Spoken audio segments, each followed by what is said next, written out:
My name is John Heilbron. I'm an emeritus professor of history at the University of California at Berkeley. And my reason for being on your screen is to try to interest you in a book I've written called Galileo. Not Galileo this or Galileo that, but Galileo, essentially the life and work.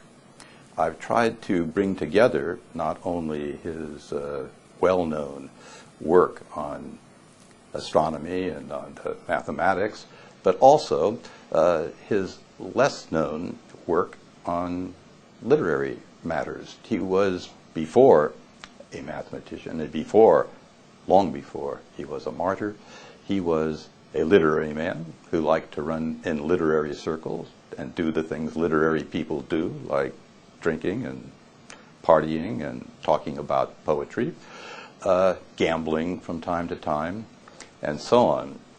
Then he became a mathematician because he had to make a living and began as a mathematician at the bottom of the academic ladder.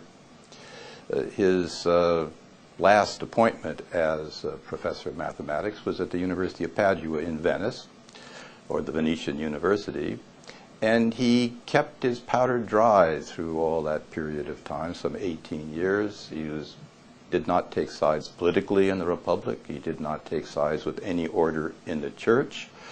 He dissimulated his ideas about philosophy and cosmology until 1609.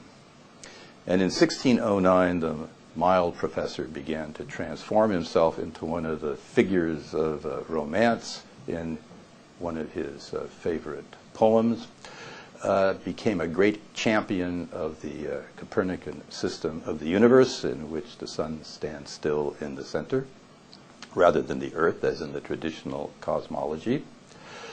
And he did this beginning with his novel observations through the telescope of things never seen before, myriads of stars in the Milky Way, moons around Jupiter, phases of Venus, and so on.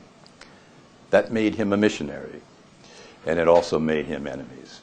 It made him enemies among the religious orders, especially among those who were biblical literalists and could point to passages like the famous one in Joshua, where Joshua commands the sun to stand still so that he can complete some slaughter he had on hand, and philosophers who did not like the Copernican system as in opposition to all sound physics.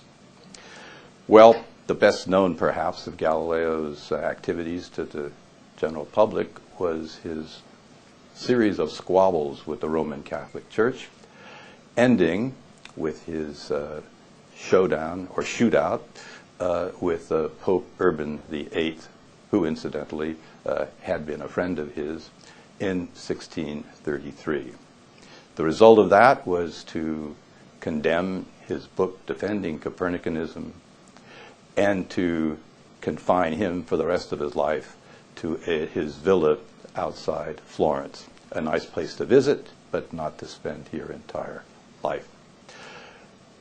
I end the book with an outline of the efforts that the Church made to rehabilitate Galileo, up to and including the special commission set up by Pope John Paul II, which reported out at the end of the last century, 1992. It was not altogether satisfactory.